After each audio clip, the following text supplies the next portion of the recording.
साथियों, आप सभी का इस प्लेटफॉर्म पर स्वागत है।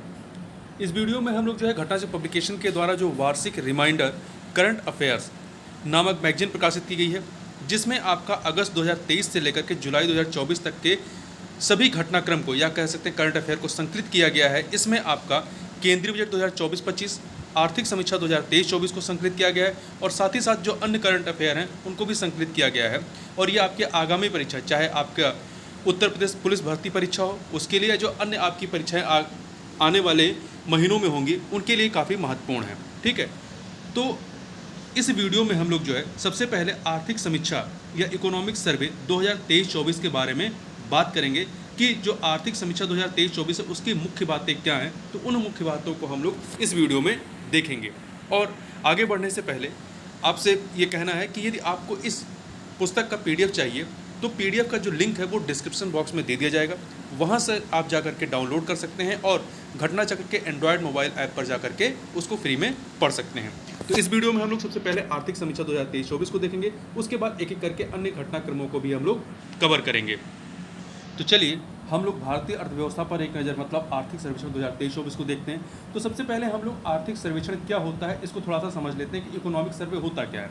देखिए, बजट दिवस से पूर्व मतलब जिस दिन बजट जो है लाया जाता है संसद में, उसे बजट दिवस कहते हैं। मतलब या जिस दिन बजट पेश किया जाता है उसे बजट दिवस कहते हैं। तो बजट दिवस से पूर्व, एक दिन पूर्व जो है संसद में वार्षिक आर्थिक सर्वेक्षण प्रस्तुत किया जाता है।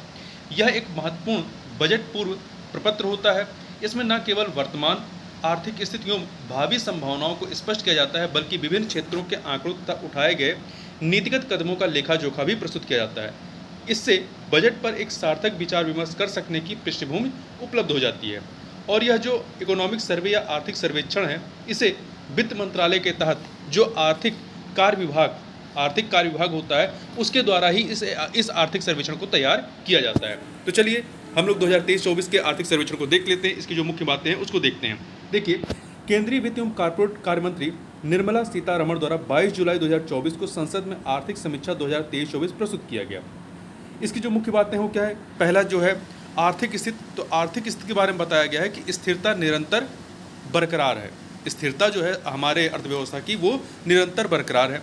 आर्थिक समीक्षा 2023-24 के अनुसार वित्तीय वर्ष 2024-25 में वास्तविक जीडीपी वृद्धि दर 6.5 से लेकर के 7%, 6.5 से लेकर 7% तक बने रहने का अनुमान व्यक्त किया गया है। जोखिम जो है काफ़ी हद तक संतुलित है, लेकिन सच्चाई यह भी है कि बाजार उम्मीदें काफ़ी ज़्यादा है। अगला, अनेक तरह की बाह्य चुनौतियों के बावजूद वित्त वर्ष 2023 में हासिल की गई भारतीय अर्थव्यवस्था के विकास की तीव्र गति जो है वित्त वर्ष 2024 में भी बरकरार रहेगी। बृहद आर्थिक स्थिरता पर फोकस करने से यह सुनिश्चित हुआ कि बाह्य चुनौतियों का भारतीय अर्थव्यवस्था पर न्यूनतम प्रभाव पड़ा है। भारत की वास्तविक जीडीपी वृद्धि दर वित्त वर्ष 2024 में 8.2% रही है, 8.2% रही। वित्त वर्ष 2024 की 4 तिमाहियों में से 3 तिमाहियों में विकास दर जो है वो 8% से अधिक रही है। अगला है आपूर्ति के संदर्भ में जीबीए की वृद्धि दर वित्त वर्ष 2024 में 7.2%। ये जो है आपका स्थिर मूल्यों, कौन से स्थिर मूल्य, 2011-12 के मूल्यों पर जो है वो 7.2%। और स्थिर मूल्यों पर शुद्ध कर संग्रह जो है वित्त वर्ष 2024 में कितना है, 19.1% बढ़ गया है। वहीं चालू खाता घाटा जो है वो क्या है, CAD, ये वित्त वर्ष 2024 के दौरान जीडीपी का 0.7% रहा, जो कि वित्त वर्ष 2023 में दर्ज किए गए जीडीपी के 2% के CAD से काफ़ी कम है। 2023 में कितना था चालू खाता घाटा, वो जीडीपी का 2% था। 2024 में कितना है, जीडीपी का 0.7% है। महामारी से उभरने के बाद भारतीय अर्थव्यवस्था का क्रमबद्ध ढंग से विस्तार हुआ है। वित्त वर्ष 2024 में वास्तविक जीडीपी वित्त वर्ष 2020 की तुलना में, 2024 में जो वास्तविक जीडीपी है वो वित्त वर्ष 2020 की तुलना में 20% अधिक रही है। ठीक है, आगे चलते हैं। यह उपलब्धि केवल कुछ प्रमुख देशों ने ही हासिल की है। कुल कर संग्रह, कुल जो आपका टैक्स रेवेन्यू है या टैक्स कलेक्शन है, कुल कर संग्रह का 55%, 55% जो है प्रत्यक्ष करों से और शेष 45%, 45% जो है वो अप्रत्यक्ष करों से प्राप्त हुआ है। मतलब जो टोटल टैक्स आपके पास आया है उसमें से आपका 55% जो है वो डायरेक्ट टैक्सेस से आया है, जबकि 45% जो है वो इनडायरेक्ट टैक्सेस से आया है। सरकार 81.4 करोड़ लोगों को मुफ्त अनाज मुहैया कराने में सक्षम रही है। पूंजीगत खर्च के लिए आवंटित कुल व्यय में लगातार वृद्धि की गई है। अब बात कर लेते हैं मौद्रिक प्रबंधन और वित्तीय मध्यस्थता की। तो यहाँ पर इसमें क्या है, स्थिरता पर फोकस रखा गया है। भारत के बैंकिंग और वित्तीय क्षेत्रों ने वित्त वर्ष 2024 में मजबूत प्रदर्शन किया है। कुल मिलाकर महंगाई दर के नियंत्रण में रहने के परिणामस्वरूप भारतीय रिजर्व बैंक आरबीआई द्वारा पूरे वित्त वर्ष के दौरान नीतिगत दर को यथावत रखा गया है। नीतिगत दर को कोई चेंज नहीं किया गया है। मौद्रिक नीति समिति एमपीसी मौद्रिक नीति समिति ने वित्त वर्ष 2024 में पॉलिसी रेपो रेट को जो है 6.5% पर यथावत बनाए रखा है, और ये काफ़ी लंबे समय से ये जो है आपका 6.5% पर यथावत बना हुआ है। अनुसूचित वाणिज्यिक बैंकों का कर्ज वितरण जो है, अनुसूचित वाणिज्यिक बैंकों का कर्ज वितरण मार्च 2024 के आखिर में 20.2% की वृद्धि के साथ 164.3 लाख करोड़ रुपए रहा है। वहीं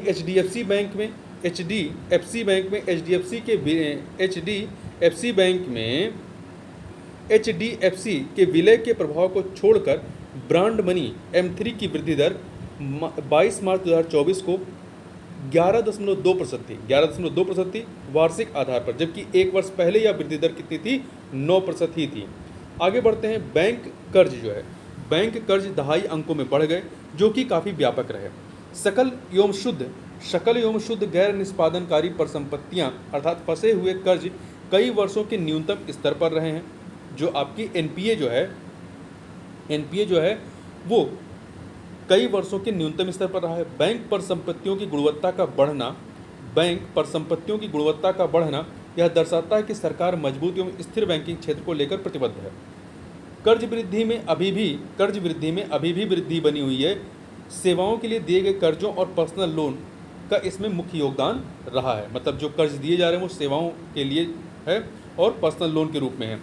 कृषि एवं संबद्ध गतिविधियों को मिले कर्ज वित्त वर्ष 2024 के दौरान दहाई अंकों में बढ़ गए हैं।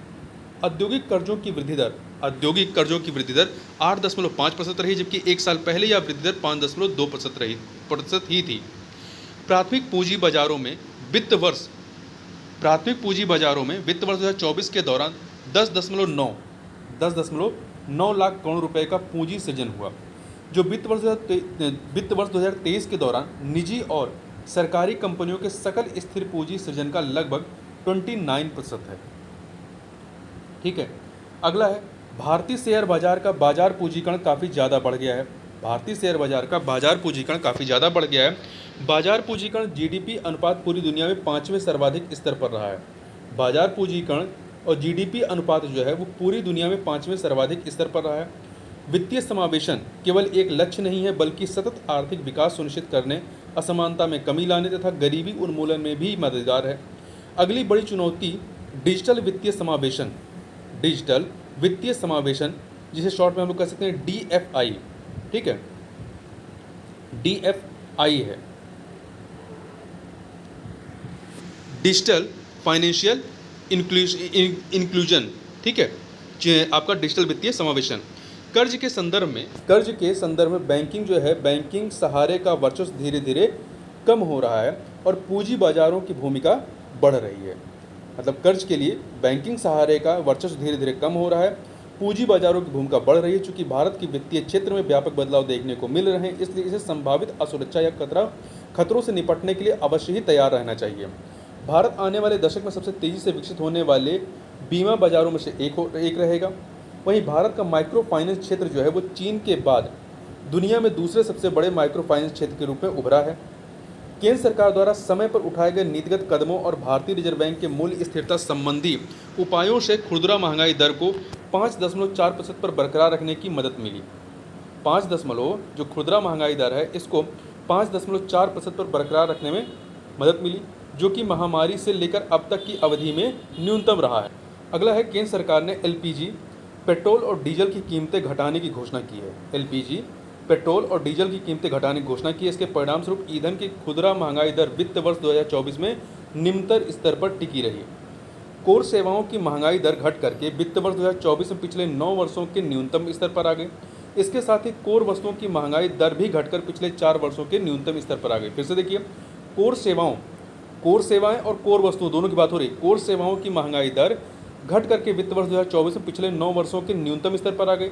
इसके साथ ही कोर वस्तुओं की महंगाई दर भी घट करके पिछले 4 वर्षों के न्यूनतम स्तर पर आ गई।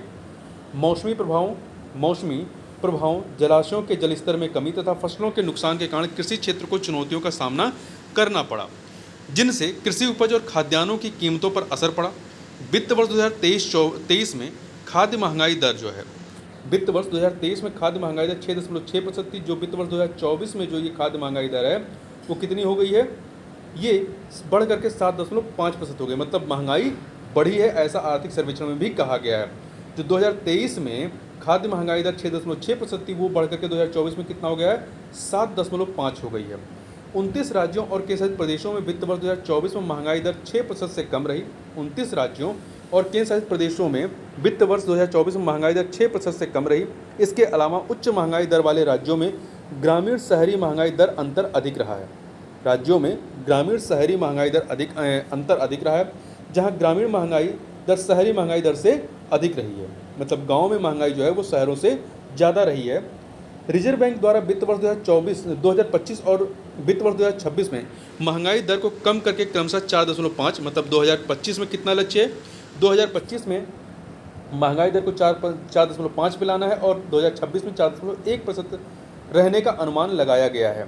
यह माना गया है कि मानसून सामान्य रहेगा और कोई बाहरी या नीतिगत बाधाएं नहीं आएंगी। आईएमएफ ने अंतर्राष्ट्रीय मुद्रा कोष आईएमएफ ने भारत के लिए महंगाई दर को वर्ष 2024 में जो है 4.6% और वर्ष 2025 में 4.2% रहने का अनुमान व्यक्त किया है। अब आगे बाहरी क्षेत्र के बारे में बात करते हैं। बाहरी क्षेत्र जो है वो बहुतायात में स्थिरता है। देखिए, विश्व के 139 देशों, विश्व के 139 देशों में भारत की स्थिति विश्व बैंक के लॉजिस्टिक प्रदर्शन सूचकांक में 6 पायदान बेहतर हुई, 6 रैंकिंग की वृद्धि हुई है। और भारत की स्थिति वर्ष 2018 के 44वें स्थान से बेहतर होकर 2023 में ये 38वें स्थान पर या 38वें पायदान पर पहुंच गई है। 2018 में 44वें पे थी, 2023 में जो है ये 38वें स्थान पर आ गई, मतलब 6 पायदान की बढ़ोतरी हुई है। व्यापारिक आयात में कमी और सेवा निर्यात वृद्धि, व्यापारिक आयात में कमी और सेवा निर्यात वृद्धि ने चालू खाता घाटे में सुधार किया है। जब आपका निर्यात बढ़ेगा और आयात कम होगा तो क्या होगा, आपका चालू खाता घाटा जो है वो बेहतर होगा। जो वित्त वर्ष 2024 में घट करके कितना रह गया, 0.7% रह गया। इससे पहले कितना था, 2% था जीडीपी का। देखिए, वैश्विक वस्तु एवं सेवा निर्यात में भारत की हिस्सेदारी बढ़ रही है। वैश्विक वस्तु एवं सेवा निर्यात में भारत की हिस्सेदारी बढ़ रही है। वैश्विक वस्तु निर्यात में देश की हिस्सेदारी वित्त वर्ष 2024 में वैश्विक वस्तु निर्यात में देश की हिस्सेदारी वित्त वर्ष 2024 में 1.8% रही, जबकि वित्त वर्ष 2016 से वित्त वर्ष 2020 के दौरान यह हिस्सेदारी 1.7% थी। 2016 से 2020 तक जो हमारा वस्तु निर्यात में, वैश्विक वस्तु निर्यात में देश की हिस्सेदारी जो थी वो 1.7 थी। 2024 में ये 1.8 हो गया है। भारत सेवा निर्यात जो है वो 4.9% वृद्धि के साथ वित्त वर्ष 2024 में 341.1 बिलियन डॉलर रही है। इस वृद्धि के कारण मुख्य रूप से आईटी, सॉफ्टवेयर तथा अन्य व्यापार सेवाएं थी, जिसकी वजह से भारत का सेवा निर्यात बढ़ा है। 4.9% वृद्धि दर इसमें दर्ज की गई है। भारत का वैश्विक स्तर पर विदेशों से सबसे अधिक धन प्रेषण प्राप्त करने वाला देश रहा है। भारत जो है वैश्विक स्तर पर विदेशों से सबसे अधिक धन प्रेषण करने वाला देश रहा है, जो वर्ष 2023 में 120 बिलियन यूएस डॉलर को सीमा को पार कर गया है।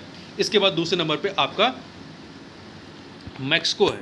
ठीक है, थोड़ा सा इसको और देख लेते हैं। देखिए, यहाँ पे आप ग्राफ में देख सकते हैं वर्ष 2023 के दौरान शीर्ष प्रेषण प्राप्त करता है बिलियन अमेरिकी डॉलर में। तो भारत जो है 120 बिलियन अमेरिकी डॉलर, दूसरे नंबर पे मैक्सिको है 66, करीब आधा, तीसरे नंबर पे चाइना है, चौथे पे फिलीपींस है और पांचवें पाकिस्तान। तो ये क्रम याद रखिएगा, भारत के बाद मैक्सिको है, मैक्सिको के बाद चीन है, चीन के बाद फिलीपींस है, फिलीपींस चौथे पे और पाकिस्तान जो है वो 5वें नंबर पर है। ठीक है, तो इस चीज़ को भी आप याद रखिएगा। आगे चलते हैं। देखिए, भारत का बाहरी ऋण जो है पिछले कुछ वर्षों में स्थिर रहा है। मार्च 2024 के अंत में जीडीपी अनुपात में बाहरी ऋण कितना रहा है, 18.7%। मतलब भारत के जीडीपी का जो 18.7% है वो बाहरी ऋण के बराबर है। अगला है मध्य अवधि दृष्टिकोण। मध्य अवधि दृष्टिकोण न्यू इंडिया के लिए विकास रणनीति इसमें बताई गई है। देखिए, लघु से मध्यम अवधि के लिए विशेष नीतिगत क्षेत्र जो है वो कौन कौन से हैं? रोजगार और दक्षता का निर्माण, कृषि क्षेत्र की पूर्ण क्षमता का उपयोग, एमएसएमई की बाधाओं का समाधान, ऊर्जा बदलाव के लिए हरित स्रोतों को अपनाने का प्रबंध, चीन की पहेली को कुशलतापूर्वक सुलझाने का प्रयास, कॉरपोरेट बॉन्ड बाजार को मजबूत करना, असमानता को दूर करना तथा युवाओं के स्वास्थ्य की गुणवत्ता में सुधार करना। ये क्या है? लघु से मध्यम अवधि के लिए जो विशेष नीतिगत क्षेत्र है जहां हमें फोकस करना है, ठीक है, जो हमें मध्यावधि की हमारी जो दृष्टिकोण है जिसको लेकर के, वो सारे ये सेक्टर हैं। अमृतकाल की विकास रणनीति 6 प्रमुख क्षेत्रों पर आधारित है। अमृतकाल की जो विकास रणनीति है वो 6 प्रमुख क्षेत्रों पर आधारित है। अब ये 6 क्षेत्र कौन से हैं उनको देख लीजिए।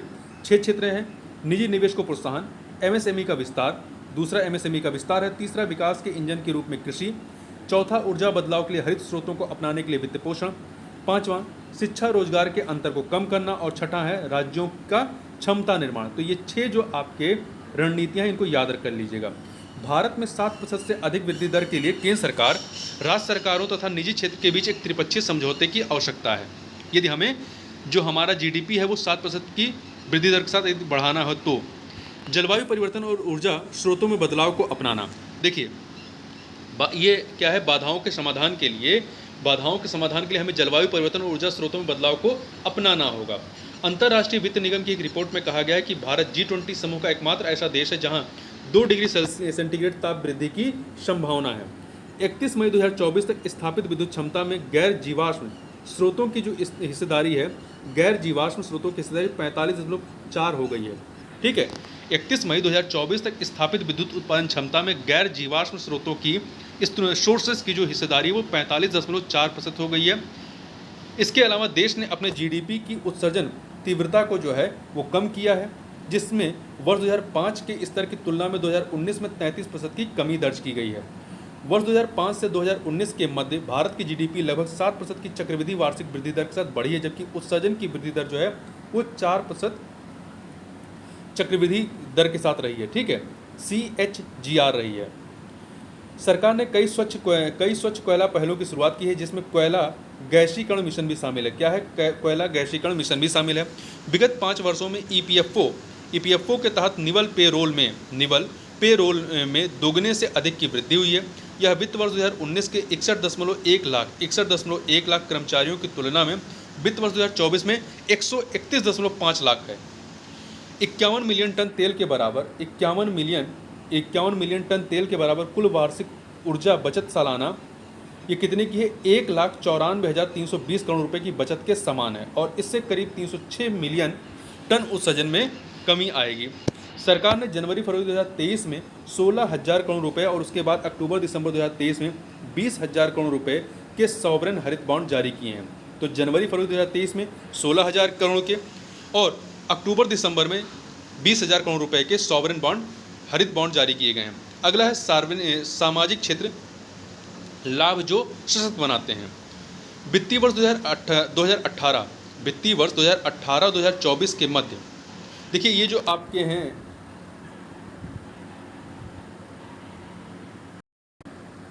देखिए वित्तीय वर्ष 2018 और 2024 के मध्य बाजार मूल्य आधारित जीडीपी करीब 9.5% की संचित वार्षिक वृद्धि दर के साथ बढ़ी है, जबकि कल्याणकारी योजनाओं पर खर्च जो है वो 12.8% संचित वार्षिक वृद्धि दर के साथ बढ़ा है।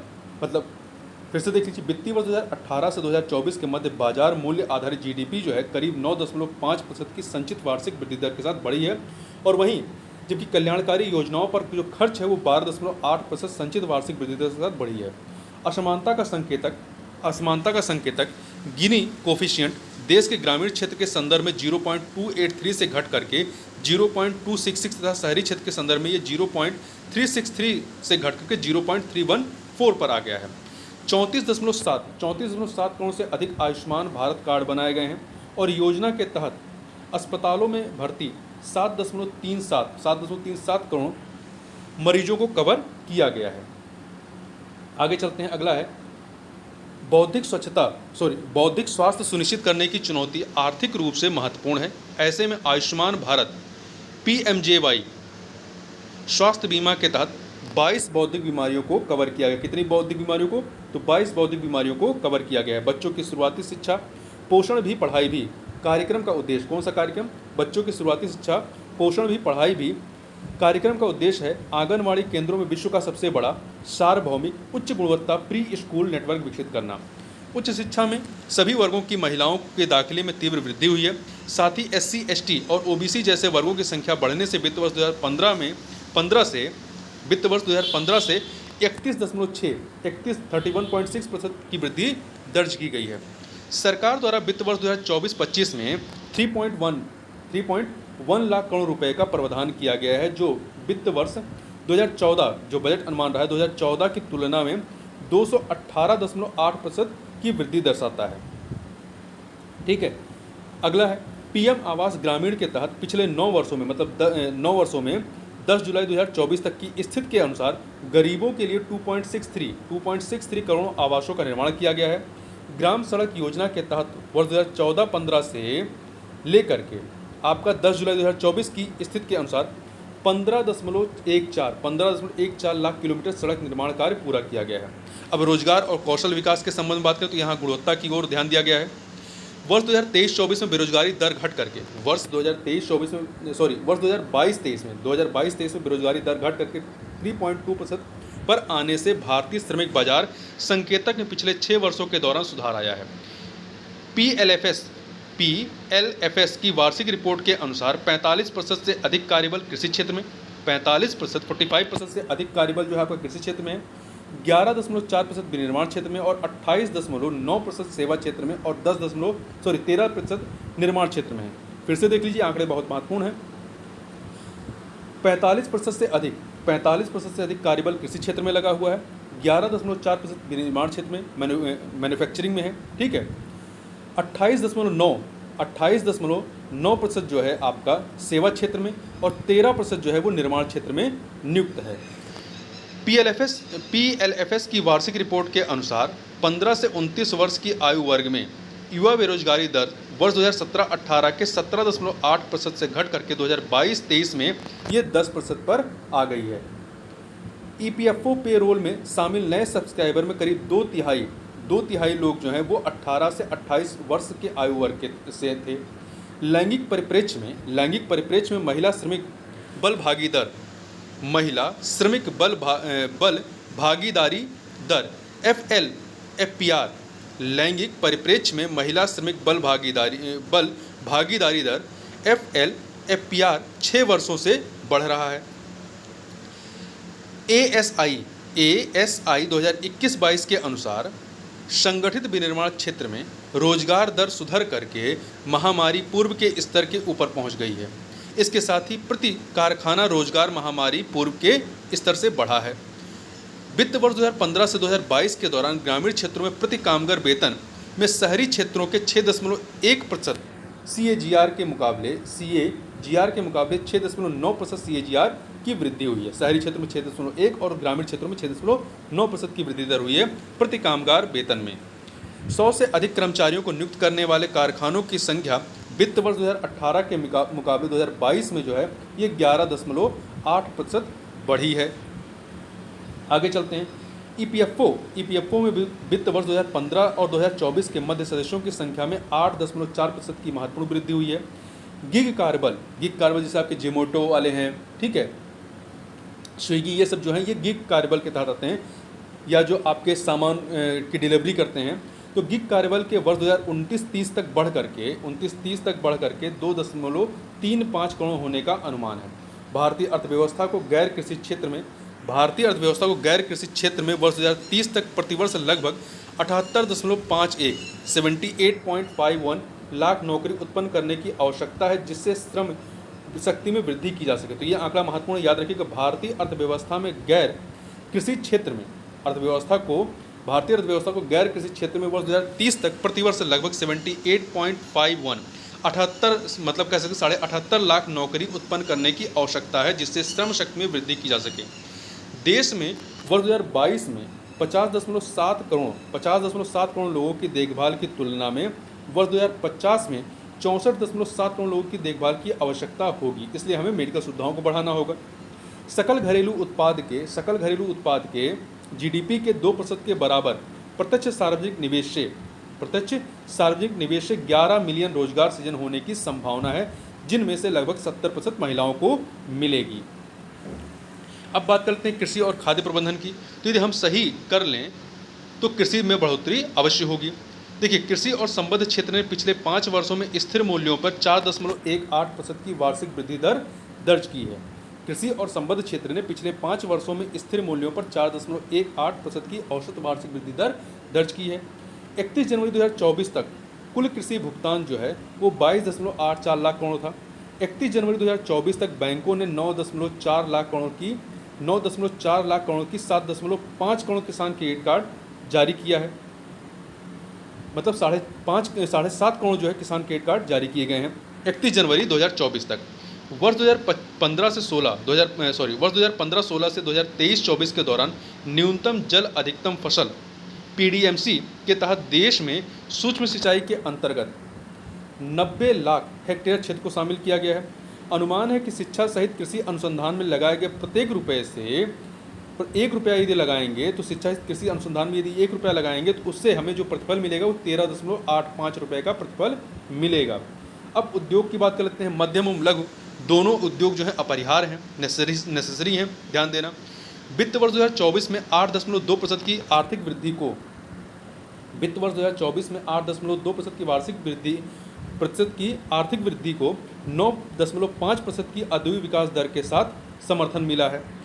मतलब जो आपका औद्योगिक विकास दर रहा है वो कितना रहा है, 9.5% रहा है। विनिर्माण मूल्य श्रृंखलाओं में अनेक बाधाओं के बावजूद विनिर्माण क्षेत्र ने पिछले दशक में 5.2% की औसत वार्षिक वृद्धि दर हासिल की है। जो विनिर्माण क्षेत्र में हमारी औसत वार्षिक वृद्धि दर कितनी है, वो है 5.2% है। विकास के प्रमुख संचालक रसायन, लकड़ी के उत्पाद और फर्नीचर, परिवहन उपकरण, फार्मास्यूटिकल, मशीनरी और उपकरण हैं। ठीक है, विकास के प्रमुख संचालक कौन कौन से हैं? रसायन, लकड़ी के उत्पाद और फर्नीचर, परिवहन उपकरण, फार्मास्यूटिकल, मशीनरी और उपकरण हैं। विगत 5 वर्षों में कोयला के उत्पादन में तेजी आई, जिससे आयात निर्भरता में कमी आई है। भारत का फार्मास्यूटिकल बाजार, जिसका वर्तमान मूल्य 50 बिलियन अमेरिकी डॉलर है, अपनी मात्रा के अनुसार दुनिया का तीसरा सबसे बड़ा बाजार है। जो हमारे के दवाइयों का जो बाजार है वो दुनिया का तीसरा सबसे बड़ा बाजार है। भारत दुनिया का दूसरा सबसे बड़ा कपड़ा विनिर्माता है और शीर्ष 5 निर्यातक देशों में से एक है। दूसरा सबसे बड़ा कपड़ा मैन्युफैक्चरर है और निर्यात के मामले में शीर्ष 5 में शामिल है। भारत के इलेक्ट्रॉनिकी विनिर्माण क्षेत्र की वित्त वर्ष 2022 में वैश्विक बाजार हिस्सेदारी का अनुमानित 3.7%, मतलब जो विश्व स्तर पर जो भारत के इलेक्ट्रॉनिकी विनिर्माण क्षेत्र की जो हिस्सेदारी है वो कितनी है, 3.7% है। आगे बढ़ते हैं। अगला है इसमें भारत के आत्मनिर्भर बनने के दृष्टिकोण को ध्यान में रखते हुए मई 2024 तक 1.28 लाख करोड़ रुपए से अधिक का निवेश दर्ज किया गया है, जिसके परिणाम स्वरूप पीएलआई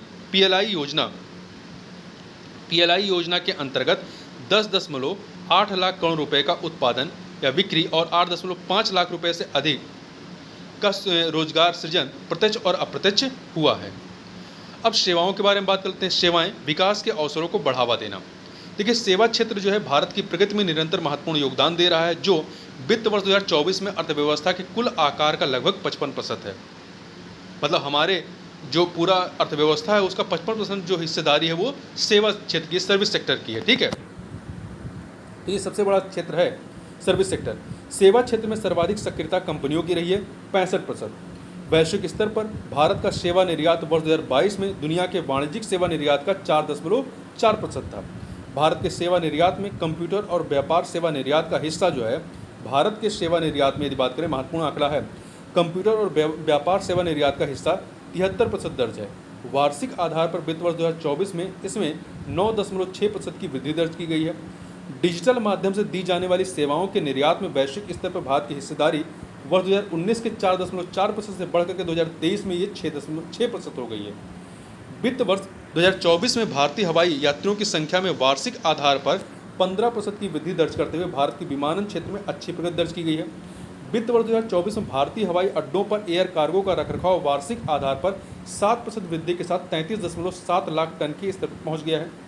वित्त वर्ष 2024 की समाप्ति, वित्त वर्ष 2024 की समाप्ति अर्थात मार्च 2024 में समाप्त हुआ 31 मार्च को 45.9 लाख करोड़ रुपए 45.9 लाख करोड़ रुपए के सेवा क्षेत्र के ऋण के बकाया से हुई। वित्त वर्ष 2024 की जो समाप्ति है, जो 31 मार्च 2024 को समाप्त हुआ है, ये 45.9 लाख करोड़ रुपए के सेवा क्षेत्र के ऋण के बकाया से हुई, जिसमें वर्ष दर वर्ष 22.9% की वृद्धि दर्ज की गई है। भारतीय रेल में यात्री यातायात विगत वर्ष की तुलना में वित्त वर्ष 2024 में लगभग 5.2% बढ़ा है। राजस्व अर्जन माल भाड़ा ने कोंकण रेलवे कॉर्पोरेशन लिमिटेड को छोड़ करके विगत वर्ष की तुलना में वित्त वर्ष 2024 में 5.3% की वृद्धि दर्ज की है। देखिए, राजस्व अर्जन माल भाड़ा, जो माल भाड़ा वाले हैं, ठीक है, इसमें कोंकण रेलवे कॉर्पोरेशन लिमिटेड को छोड़कर विगत वर्ष की तुलना में वित्त वर्ष 2024 में 5.3% की वृद्धि दर्ज की गई है। पर्यटन उद्योग ने वर्ष दर वर्ष 43.5% की वृद्धि दर्ज करते हुए वर्ष 2023 में 92 लाख विदेशी पर्यटकों के आगमन को देखा। वर्ष 2023 में, ये सब आंकड़े बहुत महत्वपूर्ण है, याद रखिएगा। वर्ष 2023 में आवासीय रियल इस्टेट देश में बिक्री वर्ष दर वर्ष 33% वृद्धि दर्ज करते हुए वर्ष 2013 के बाद से सबसे ज़्यादा थी। ठीक है, वर्ष 2023 में आवासीय रियल इस्टेट देश में बिक्री वर्ष दर वर्ष 33% वृद्धि दर्ज करते हुए वर्ष 2013 के बाद से सबसे ज़्यादा थी और शीर्ष के 8 नगरों में कुल 4.1 लाख मकानों की बिक्री हुई। भारत में वैश्विक क्षमता केंद्रों की संख्या में बहुत वृद्धि हुई है। भारत में वैश्विक क्षमता केंद्रों की संख्या में बहुत वृद्धि हुई है और यह वित्त वर्ष 2015 में 1000 केंद्रों से वित्त वर्ष 2023 तक 1580 केंद्रों तक ये पहुंच गया है। ठीक है, से भी अधिक हो गए हैं। भारत के ई वाणिज्य उद्योग को वर्ष 2030 तक 350 बिलियन अमेरिकी डॉलर पार कर जाने की उम्मीद है। कुल टेली डेंसिटी दूरसंचार के संबंध में कुल टेली डेंसिटी 100 लोगों की आबादी पर टेलीफोनों की संख्या देश में मार्च 2014 में ये 75.2% से बढ़ करके, मतलब 100 लोगों पर 75.2 था, से बढ़ करके मार्च 2024 में ये 85.7% हो गई है। इंटरनेट डेंसिटी भी मार्च 2024 में ये 68.2% तक बढ़ गई है। ठीक, और इसके अतिरिक्त 31 मार्च 2024 तक 6,83,175 किलोमीटर के ऑप्टिकल फाइबर केबल OFC बिछाए गए हैं, जिसने भारतनेट चरण 1 और चरण 2 में कुल 2,06,709 ग्राम पंचायतों को जोड़ दिया है। ठीक है, 2 महत्वपूर्ण बदलाव भारत के सेवा प्रदेश को फिर से आकार दे रहे हैं। कौन कौन से बदलाव हैं? ये महत्वपूर्ण है। पहला, घरेलू सेवा डिलीवरी का तीव्र प्रौद्योगिकी निर्देशित बदलाव और भारत के सेवा निर्यात का विविधीकरण, डाइवर्सिफिकेशन हो गया है। पहला, घरेलू सेवा डिलीवरी का तीव्र प्रौद्योगिकी निर्देशित बदलाव, ठीक है, मतलब जो डिलीवरी हो रही इसमें टेक्नोलॉजी का इस्तेमाल। दूसरा, भारत के सेवा निर्यात का विविधीकरण, डाइवर्सिफिकेशन होना। अब अवसंरचना के बारे में बात कर लेते हैं। इंफ्रास्ट्रक्चर, संभावित वृद्धि को बढ़ाना। देखिए, हाल के वर्षों में सार्वजनिक क्षेत्र के निवेश में होने वाली अधिक वृद्धि ने बड़ी अवसंरचना परियोजनाओं के वित्त पोषण में एक केंद्रीय भूमिका निभाई है। हाल के वर्षों में सार्वजनिक क्षेत्र के निवेश में होने वाली अधिक वृद्धि ने बड़ी अवसंरचना परियोजनाओं के वित्त पोषण में एक केंद्रीय भूमिका निभाई है। दूसरा, राष्ट्रीय राजमार्ग के निर्माण की औसत रफ्तार वित्त वर्ष 2014 में ये कितने थी? 11.7 किलोमीटर प्रतिदिन से करीब 3 गुना बढ़ करके 2024 में ये प्रतिदिन 34 किलोमीटर हो गई है। ठीक है, 2014 में कितनी थी? 11.7 किलोमीटर प्रतिदिन थी। इससे बढ़ करके करीब 3 गुना बढ़ करके वित्त वर्ष 2024 में ये प्रतिदिन करीब 34 किलोमीटर हो गई है। रेल संबंधी पूंजीगत व्यय विगत 5 वर्षों में नई लाइनों, गेज परिवर्तन तथा लाइनों के दोहरीकरण के निर्माण में अच्छे खासे निवेश के साथ 77% जो है वो बढ़ गया है पूंजीगत व्यय। भारतीय रेल जो है वित्त वर्ष 2025 में वंदे मेट्रो ट्रेन सेट कोच शुरू करेगी। भारतीय रेल जो है वित्त वर्ष 2025 में वंदे मेट्रो ट्रेन सेट कोच शुरू करेगी। भारत का दर्जा विश्व बैंक लॉजिस्टिक कार्य निष्पादन सूचकांक के अंतर्राष्ट्रीय शिपमेंट कैटेगरी में वर्ष 2014 में 44वें स्थान से वर्ष 2023 में जो है 22वें स्थान पर हो गया है। मतलब 22 अंकों की बढ़ोतरी है, 44वें से 22वें स्थान पर आ गए हैं। 2014 में 44वें पे थे, 2023 में 22वें पे आ गए हैं। भारत में स्वच्छ ऊर्जा के क्षेत्र में वर्ष 2014 और 2023 के बीच 8.5 लाख करोड़ मतलब 102.4 बिलियन अमेरिकी डॉलर का नया निवेश हुआ है स्वच्छ ऊर्जा क्षेत्र में। जलवायु परिवर्तन और भारत के बारे में बात करें, हमें क्यों इस समस्या को अपनी नज़रों से देखना चाहिए। देखिए, जलवायु परिवर्तन के लिए वर्तमान वैश्विक रणनीतियाँ त्रुटिपूर्ण हैं और सार्वभौमिक रूप से लागू करने योग्य नहीं है। दूसरा, पश्चिम का दृष्टिकोण जो समस्या की जड़ है यानी अत्यधिक खपत का समाधान नहीं निकालना चाहता है, क्योंकि सबसे अधिक जो जलवायु परिवर्तन का कह सकते हैं उत्तरदायी है या जिम्मेदार है वो है आपका पश्चिम, जो पश्चिम के देश हैं, ठीक है, या कह सकते हैं यूरोपियन देश है या जो डेवलप्ड कंट्री हैं, बल्कि अत्यधिक खपत को हासिल करने के दूसरे विकल्प चुनना चाहता है। तीसरा, एक उपाय सभी के लिए सही काम, एक उपाय सभी के लिए सही मतलब एक ही चीज़ जो है सभी के लिए सब सही नहीं हो सकती है, ठीक है। तो एक उपाय सभी के लिए सही काम नहीं करेगा और विकासशील देशों को अपने रास्ते चुनने की छूट दिए जाने की ज़रूरत है। मतलब कोई एक कानून बना के या एक आप में कोई उपाय बना करके वो सभी देशों पे लागू नहीं कर सकते हैं। अगला है भारतीय लोकाचार प्रकृति के साथ। भारतीय लोकाचार प्रकृति के साथ सौहार्दपूर्ण संबंधों पर जोर देते हैं। इसके विपरीत विकसित देशों में अत्यधिक खपत की संस्कृति को अहमियत दी जाती है। कई पीढ़ियों वाले पारंपरिक परिवारों पर जोर से टिकाऊ आवास की ओर मार्ग प्रशस्त होगा तथा मिशन लाइफ जो योजना है भारत की, मिशन लाइफ अत्यधिक खपत की तुलना में सावधानी के साथ खपत को बढ़ावा देने के मानवीय स्वभाव पर जोर देती है। अत्यधिक खपत वैश्विक स्तर पर जलवायु परिवर्तन की समस्या की जड़ है। अब हम लोग कुछ और चीज़ों को देख लेते हैं।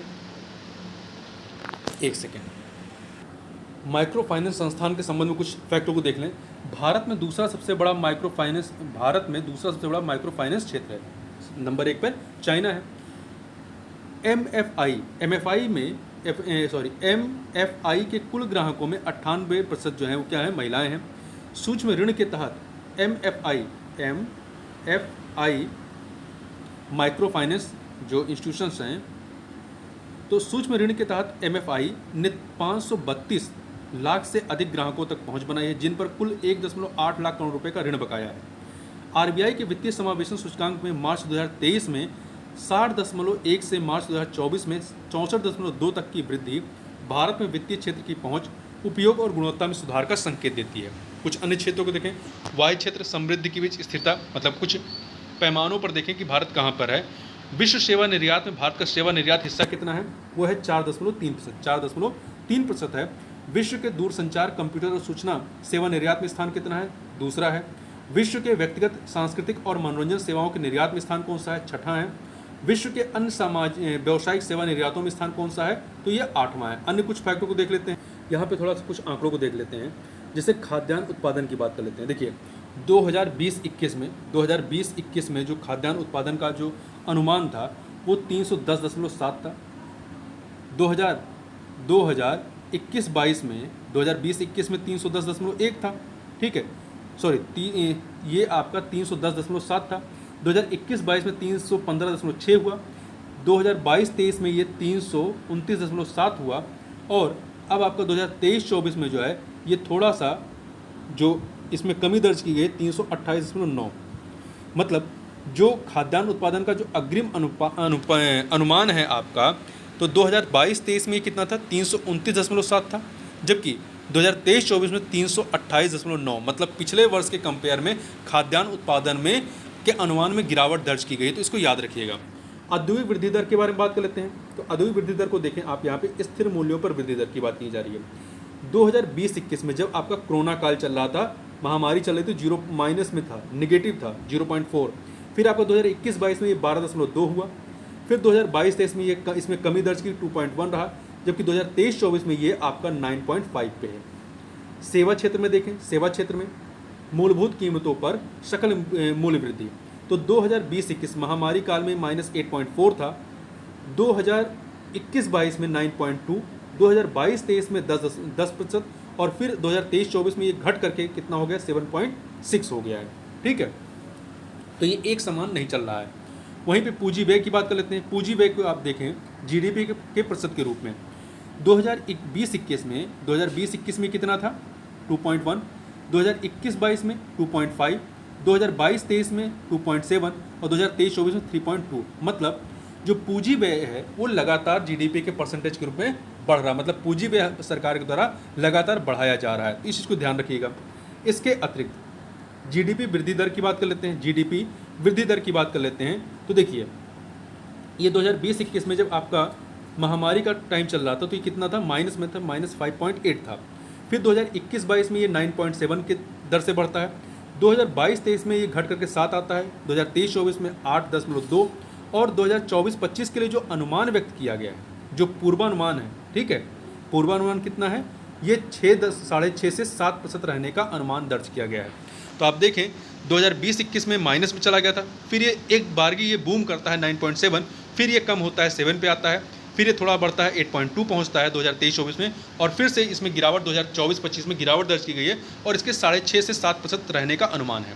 राजकोषीय घाटे की बात करें, राजकोषीय घाटा जो है फिस्कल डेफिसिट, ये जीडीपी के परसेंटेज के रूप में देखें तो 2020-21 में ये कितना था, महामारी के टाइम में 9.2% था। फिर ये कम होता है 2021-22 में ये 6.7, 2022-23 में 6.4 और आपका 2023-24 में कितना अनुमानित है, तो ये 5.6। मतलब आप देख सकते हैं कि राजकोषीय घाटा फिस्कल डेफिसिट लगातार क्या हो रहा है, वो कम हो रहा है, ठीक है, 2020-21 से लगातार कम हो रहा है। विदेशी मुद्रा भंडार की बात करें 2020-21 में जो था ये बिलियन डॉलर में है। 2020-21 में 577 बिलियन डॉलर था।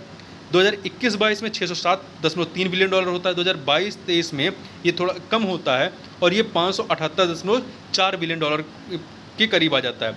फिर ये आपका 2023-24 में बढ़ता है और कितना हो जाता है 646.4, मतलब अभी तक के सबसे हाईएस्ट पे पहुंच जाता है, 646.4 बिलियन डॉलर पहुंच जाता है। अब थोड़ा सा विदेशी व्यापार के बारे में बात करें। विदेशी व्यापार बिलियन यूएस डॉलर में। आयात आप देखें 2020-21 में जो आयात था 394.4 था और 2023-24 में कितना अनुमानित है 675.4, ठीक है। वहीं पे 2020-21 में जो निर्यात था वो 291.8 था। तो थोड़ा सा तुलना करें, 2020-21 में 394.4 ये आयात था और निर्यात 291.8 था।